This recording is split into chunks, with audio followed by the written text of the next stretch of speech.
Bonjour à tous, on se retrouve aujourd'hui pour une nouvelle vidéo dans laquelle je vais vous présenter mon équipement de navigation pour l'hiver, sachant que c'est pas du tout l'équipement officiel et c'est plutôt voilà un équipement alternatif si tu débutes, si t'as pas un gros budget, voilà, c'est des choses qui peuvent faire l'affaire à moindre coût entre guillemets. Donc je vais te montrer tout ce que j'emmène avec moi à chaque navigation parce que moi, comme tu le sais peut-être, je navigue en Méditerranée et je sors plutôt à la journée, donc on n'est jamais à l'abri du temps. Le vent se lève très très vite en Méditerranée, donc on peut partir en début d'après-midi, il fait super beau et un beau soleil, et revenir en fin de navigation où il fait très très froid.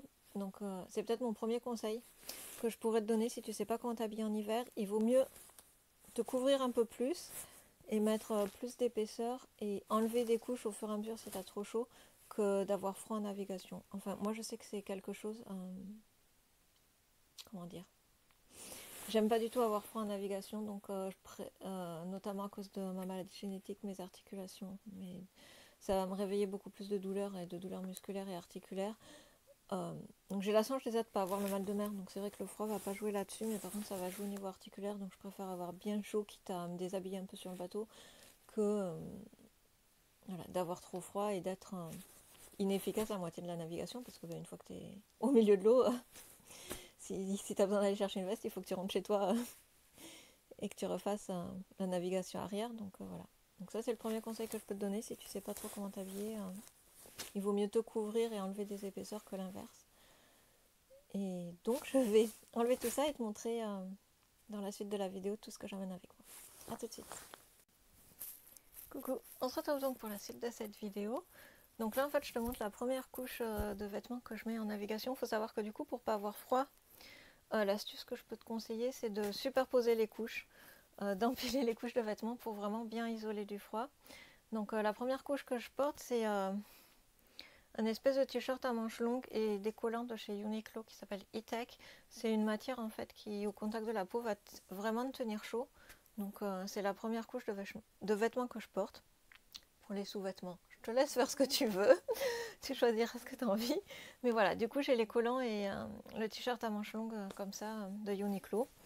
Il y a plein de formes, plein de couleurs, tu choisis celui qui te plaît. La deuxième chose que je vais mettre par-dessus ce petit t-shirt et les collants, c'est évidemment, j'attrape, c'est là, un espèce de petit jogging comme ça. Alors vraiment le basique du basique, j'ai pas choisi la couleur rien du tout, que j'ai acheté chez Decathlon.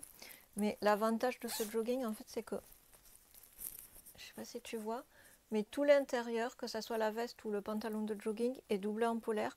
Donc du coup ça tient bien chaud quand il fait froid et quand il y a du vent. Donc c'est un jogging basique, la veste, et il y a le pantalon qui va avec, sans capuche, parce que du coup je trouve que c'est gênant quand on a 36 capuches qui se superposent sur les vêtements. C'est assez gênant, donc ça c'est la deuxième couche que je vais mettre pour bien isoler du froid. Par-dessus mes collants, je mets en général une espèce de paire de chaussettes, voilà, de trucs d'hiver. Alors ça je pourrais pas dire au soleil où je les ai achetés, mais peu importe. Par-dessus mon jogging, ce que je vais mettre... Ah oui, et l'avantage de ce jogging en polaire, c'est qu'il est coupé assez près du corps. Et pareil, le pantalon, c'est pas une espèce de gros pantalon bouffant. Du coup, ça passe sans problème sous le pantalon de navigation. Alors, ma petite astuce, c'est que c'est pas un vrai pantalon de navigation. Celui-là, c'est un pantalon de randonnée que j'avais déjà pour les sorties que j'avais fait comment on appelle ça, en spéléologie. Donc du coup, j'avais besoin d'un pantalon avec une matière un peu imperméable à ce moment-là que j'avais acheté voilà, pour ces sorties-là. Et du coup, comme je navigue pas par gros temps, quand on sort, voilà, au pire, on va être éclaboussé si le bateau gîte trop, ou on peut se prendre une petite averse en cours de navigation, mais on n'est pas parti pour naviguer sous une pluie battante. Donc voilà, un petit pantalon de randonnée imperméable. La matière est assez imperméable, ça suffit largement. Et du coup, je mets ça par-dessus le jogging. D'où le fait qu'il faille un jogging pas trop large, assez ajusté, assez près du corps. Et pareil, hein, Décathlon aussi. Voilà, le pantalon de randonnée. Et pour finir, une fois que j'ai mis tout ça, évidemment, j'ai la grosse veste d'hiver. C'est le seul truc dans lequel j'ai mis le gros budget, on va dire, c'est la veste d'hiver. Donc bah pareil, hein, c'est tribord de Decathlon. L'avantage c'est qu'elle s'ajuste absolument de partout, au niveau du col, au niveau de la capuche, il y a un velcro derrière, je sais pas si on voit bien, voilà, qui permet d'ajuster un peu la capuche, et du fait quand on est la capuche, on peut l'ajuster pour pas qu'elle nous tombe devant les yeux. Donc quand on est en train de barrer, c'est quand même très pratique. Ce que j'aime particulièrement sur cette veste, je vais essayer de te montrer, c'est que voilà, les manches, à l'intérieur des manches, il y a une espèce de petit tissu un peu élastique, un peu comme les trucs en lycra de surf, tu sais, que tu mets l'été pour le surf, qui permettent de serrer en fait la manche, enfin pas de serrer la manche, mais voilà, que la manche soit bien collante à ton poignet, du coup le vent ne passe pas dans la manche, et par-dessus tu as la manche normale que tu peux aussi serrer avec un velcro pour vraiment ajuster la veste à ta taille. Donc ça c'est vraiment bien. Et surtout, c'est une veste très très longue, donc qui m'arrive allez, en dessous des fesses, à mi-cuisse à peu près. En plus parce que je suis une demi-portion. Donc pour moi la veste est vraiment grande. Une taille en dessous ça aurait été bien, mais il n'y avait pas, c'était la plus petite taille. Mais du coup ça permet, le fait qu'elle passe en dessous des fesses, de vraiment bien couper du vent. Pareil, tu as alors, je te montre, il y a une fermeture plus des velcro. Et tu as à l'intérieur, il me semble que normalement tu peux, il me semble que tu peux l'ajuster à la taille. Alors, je sais plus où est le truc parce que je le fais jamais, mais voilà, il me semble que normalement là tu le vois, voilà, tu as le renfort pour l'ajuster à la taille. Donc voilà, donc c'est pratique vraiment pour que tu sois pas embêté avec le vent. Je vais te montrer l'intérieur. Alors elle est matelassée et puis il y a un renfort en polaire, c'est comme une espèce de doudoune, et à l'intérieur tu as une espèce de polaire. Donc franchement je l'ai testé tout l'hiver et je regrette pas de l'avoir acheté, c'est le bonheur. Elle a beaucoup de poches aussi, tu as une petite poche zippée à l'intérieur. Voilà, ce qui te permet de garder, si tu as besoin d'avoir ton téléphone ou quelque chose que tu veux garder au sec, voilà, tu peux le mettre là. Donc ça, c'était vraiment le gros budget que j'ai dépensé pour mon matériel d'hiver, c'était la veste, parce que malgré tout, j'avais une petite veste de mi-saison, et quand il a commencé à faire vraiment froid, c'était pas possible. C'est-à-dire que tu pars, admettons, tu pars à 2h l'après-midi, il fait beau et chaud, ou même à midi, mais quand tu arrives vers 5h, 5h30, que le soleil commence à se coucher, que le vent forcit, c'est juste pas possible. Après, évidemment, j'ai toujours mes mitaines de voile. Alors, c'est pareil, les basiques de chez Decathlon. Et s'il fait vraiment très froid, j'ai des gants en néoprène. Ceux-là, je vais te les montrer par contre, parce que c'est intéressant, je pense, pour toi de les voir. Ce sont... Il faut que je les cherche dans mon gros sac à dos. Je vais te montrer pourquoi j'ai un grand sac à dos. Voilà. Ce sont ces petits gants en néoprène de chez Aqualung. C'est une marque de combinaison de plongée en fait. Mais je sais pas comment t'expliquer. La matière dont ils sont faits par rapport à des gants en néoprène de surf, voilà, c'est un néoprène assez fin, assez souple. Du coup, tu as une bonne mobilité au niveau des mains. Et je les ai testés cet hiver. En fait, on n'est pas du tout gêné. Pareil, on peut les ajuster avec un scratch au niveau du poignet. Du coup, on n'est pas gêné, que ce soit pour barrer ou que ce soit pour... comment dire, étarquer, wincher, voilà. On n'est pas... Pareil, avec les coutures, en fait, ça fait un petit... comme un espèce de grippe, en fait. Donc, on est vraiment bien au chaud. C'est des 2 mm de néoprène. Et du coup, on est quand même libre de ces mouvements. Et en fait, c'est une paire que j'avais achetée pour le longe-côte, et 2 mm, ça me suffisait pas, c'était pas assez épais. J'avais trop froid aux mains quand mes mains étaient dans l'eau. Mais comme je garde toujours le matériel aquatique, en fait, je les ai retrouvés et ils sont parfaits pour la voile. Donc si jamais tu veux des gants longs et pas des mitaines, parce que l'hiver, le bout des doigts, quand tu as le bout des doigts complètement congelé, anesthésié, que tu peux plus bouger les doigts, c'est pénible sur le bateau. Donc si tu cherches des gants pas mal, des gants longs, les Aqualung, ils sont vraiment très bien. C'est une marque de plongée. Pour finir, les basiques, hein. Écharpe. Alors en écharpe, je prends plutôt un petit tour de cou comme ça. Bon, là c'est Decathlon, mais t'en trouves n'importe où. Parce que ça évite d'avoir ton écharpe qui se déroule, de t'emmêler l'écharpe, de te prendre les pieds dans ton écharpe quand tu, enfin, je sais pas, quand tu bouges sur ton bateau ou autre, ou que ton écharpe s'en mêle dans les drisses ou n'importe quoi. Et un bonnet, bon pareil, tu prends ce qui te plaît. Mais ce qui est bien sur ce bonnet, et c'est la même chose en fait sur ce tour de cou, c'est que tu vois, l'aspect extérieur c'est en maille, mais l'intérieur c'est en polaire et sur le bonnet c'est pareil.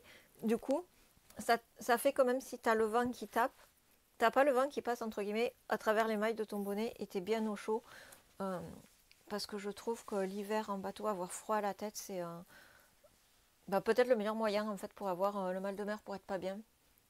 Moi j'ai de la chance, comme je te disais, je suis pas sensible, trop sensible au mal de mer, mais malgré tout, voilà, avoir bien chaud à la tête et dans la nuque, là c'est pour ça que je mets le tour du cou, c'est pas mal.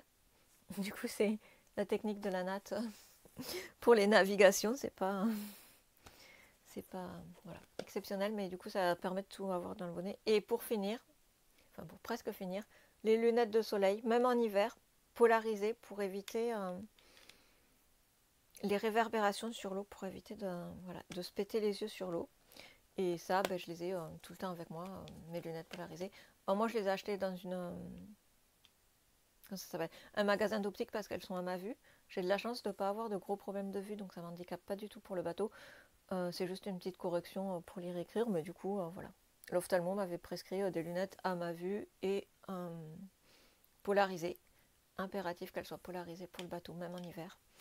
Ça t'évitera de t'abîmer les yeux. Et franchement, pour avoir testé, parce qu'au début je les avais pas quand j'ai commencé à naviguer, je regrette pas du tout la polarisation. Et tu peux en trouver des juste de lunettes de soleil polarisées dans n'importe quel magasin de sport, évidemment. Je pense que tu les trouves à peu près n'importe où. Et dans mon gros sac à dos, pour finir, parce que tu vois j'ai un énorme sac à dos, donc à part la paire de gants de rechange, ce que j'ai avec moi c'est pour les jours où il fait très froid. J'ai une paire de chaussettes comme ça, voilà. Ce sont des grosses chaussettes d'hiver doublées en moumoute, en four, une espèce de moumoute synthétique. Très grosses chaussettes en laine, parce que des fois on a très froid aux pieds. Les bottes en caoutchouc pour les jours où il fait vraiment froid et humide, et une petite moumoute comme ça en polaire que je mets quand il fait froid par-dessus la veste et sous la grosse doudoune en fait, la grosse veste de navigation. Comme ça je suis bien chaud. Bon, cette année il n'a pas fait très très froid, j'en ai pas vraiment eu besoin, mais voilà, si jamais il y a un coup de froid, je mets tout ça dans le sac à dos et je peux évidemment adapter en fonction du temps. Je te mettrai tous les liens en description. Et pour finir, bien sûr, les chaussures de bateau, c'est mes baskets à semelles blanches de préférence pour pas abîmer le paume. L'été j'ai des super petites chaussures de bateau, je les adore, roses, que j'avais acheté pareil à Decathlon. Mais l'hiver avec toutes les chaussettes, les collants, toutes les épaisseurs, je peux pas les enfiler, donc du coup voilà, chaussures à lacets c'est plus pratique si jamais dans l'après-midi tu vois qu'il fait froid et qu'il faut que tu te rajoutes une paire de chaussettes ou autre et qu'après tu rentres plus dans tes mocassins de bateau, tu as l'air un peu nouille. Donc au moins l'avantage des baskets c'est que tu es au chaud et tu peux changer d'épaisseur voilà, sans problème. Et du coup pour le sac à dos, voilà, comme je te montrais, pareil, c'est un sac de randonnée que j'ai acheté à Decathlon. Je suis pas sponsorisée, s'ils veulent ça me ferait du bien. Je cracherai pas dessus, mais du coup voilà, j'ai pris un sac à dos assez grand, c'est un 30 litres et comme ça je peux mettre à peu près tout dedans. J'ai un l'été par exemple j'emmène un kawaii parce que même s'il fait beau, des fois on a besoin de se couper du vent un petit peu. Voilà, au moins 30 litres, je sais que j'ai de la contenance, que je peux mettre mon pantalon d'escalade parce que je le mets pas tout le temps, donc je peux emmener mon pantalon d'escalade, je peux emmener ma polaire, je peux emmener voilà toutes les choses que je ne vais pas forcément utiliser en partant en mer, mais qui au bout d'une ou 2 heures de navigation tu te dis ah mince il fait froid et quand c'est pas ton bateau, quand tu n'habites pas dedans, que tu n'as pas la garde-robe à l'intérieur du bateau, tu es un peu sans rien, donc voilà. Donc je préfère avoir un gros sac à dos avec plein d'affaires dessus. C'est même plein de sac à dos, c'est une caravane. J'ai mes habits, j'ai mon thé, mon goûter, mes livres, parce que souvent après la navigation j'attends au port que mon coloc vienne me chercher, donc je traîne 1 heure ou 2 à faire des croquis. Donc voilà, moi c'est une maison, mais au moins j'ai tout à portée de main. Aussi, quelque chose que tu peux avoir si tu navigues régulièrement sur des bateaux que tu loues par exemple, pense à emmener un couteau de plongée. Alors, je ne l'ai pas dans ce sac là, je te montrerai, je te ferai une vidéo là-dessus, mais je sais que quand c'est pas mon bateau, si je loue un bateau ou autre, j'emmène toujours un couteau de plongée avec des petits crans là qui coupent bien, pour si jamais un jour tu as un problème et que tu as besoin de couper un cordage ou quelque chose qui s'est pris par exemple dans ton moteur ou n'importe quoi, ou dans ton safran, un couteau de plongée c'est utile. Donc moi j'ai toujours un couteau de plongée avec moi et un opinel, ça c'est... L'opinel c'est la base. La base de tout. C'est comme moi, t'as été scout quand t'as été enfant, tu pars pas sans ton opinel quoi. Tu peux pas vivre sans, donc l'opinel il est de base dans le sac. Mais quand même j'ai un couteau de plongée pour si jamais il faut que j'aille couper quelque chose dans l'eau. Voilà. Ça c'est les deux trucs de base que j'ai. Ce que j'ai aussi, mais je te ferai une vidéo peut-être plus pour la régate ou pour la nuit.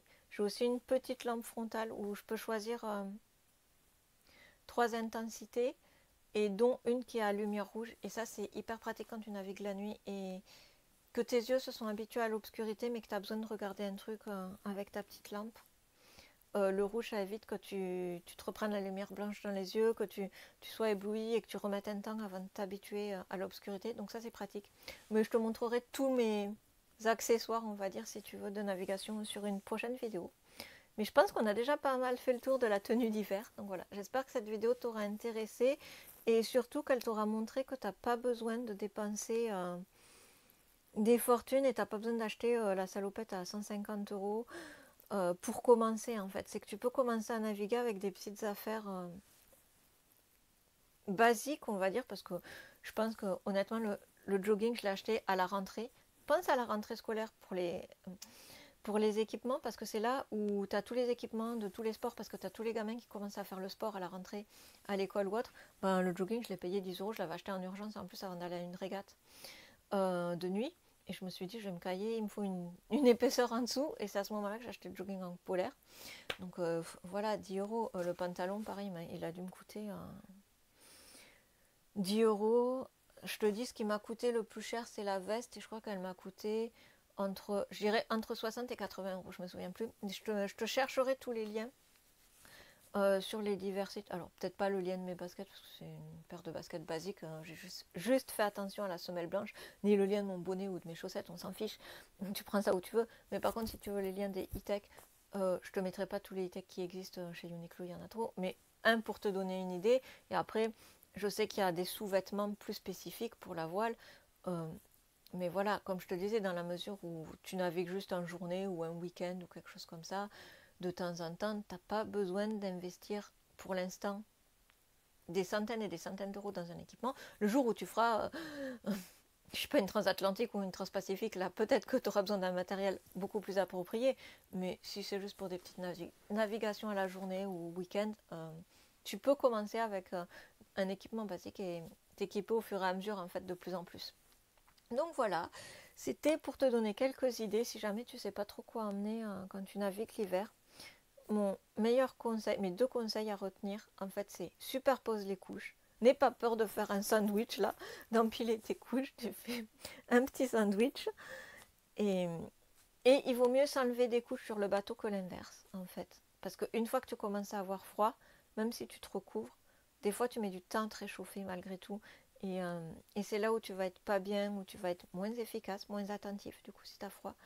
Et où tu peux avoir le mal de mer quand tu as froid. Et mon deuxième conseil, attends, je l'ai oublié entre temps, superpose les couches et. Je m'en souviens plus. Bon, ben, t'auras qu'un conseil, superpose les couches. Et si c'était ça, mon deuxième conseil, c'était juste il vaut mieux partir trop couvert et se découvrir en cours de navigation que l'inverse. Et voilà, je pense que c'était tout ce que j'avais à te dire sur cette vidéo qui est déjà pas mal longue parce que je t'ai montré beaucoup de matériel. Donc si tu as regardé jusqu'au bout, je te remercie et puis je te dis à très bientôt. À bientôt.